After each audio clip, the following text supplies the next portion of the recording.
on soft mats, girls with all that they most wished for beside them.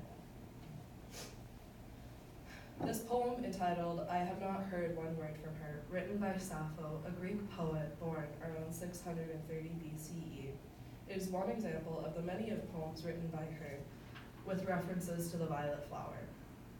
Sappho is a prominent voice for the queer female community because of her poems and stories involving her same-sex love interests on the Isle of Lesbos, just outside of Greece. Many queer women identify with the thousands of years old words, and many have also found solace knowing that the world's ancestors have had similar feelings to theirs.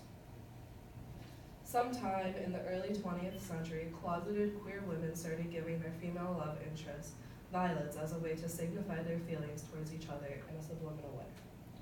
As a queer woman myself, this small, defiant act against the homophobic societies we live in brings a smile to my face.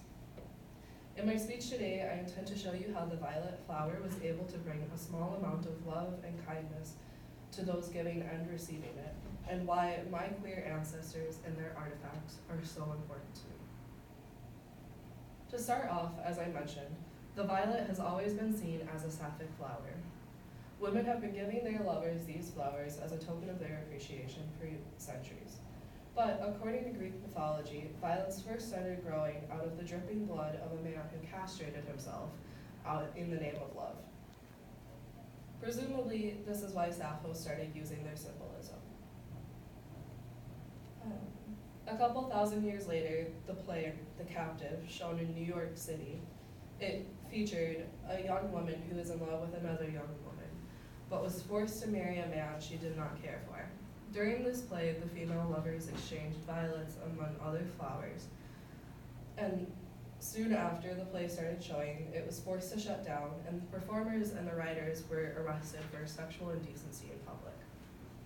This started the trend of women giving each other violets to show their admirations despite its consequences. Additionally, the queer community has given me a place to fully express myself and my sexuality without fear of judgment for something I can't control. The LGBTQ+ community is full of people who simply want to love and be loved. And the violet flowers shared amongst our sapphic sisters show that. This flower represents love, care, and thoughtfulness, and even a little bit of defiance against the norm. And that's why I love that it's an artifact of my culture. It's a simple way to show those who care what I am about without having to use any words.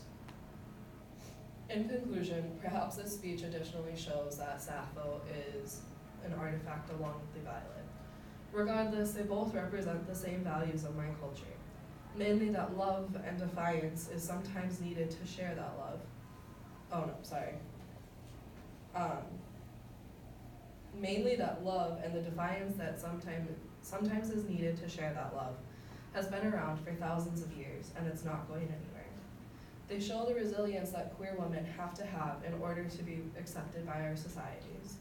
They show the softness of our affections. I want to leave you all with another quote from Sappho. To you, fair maidens, my mind does not change.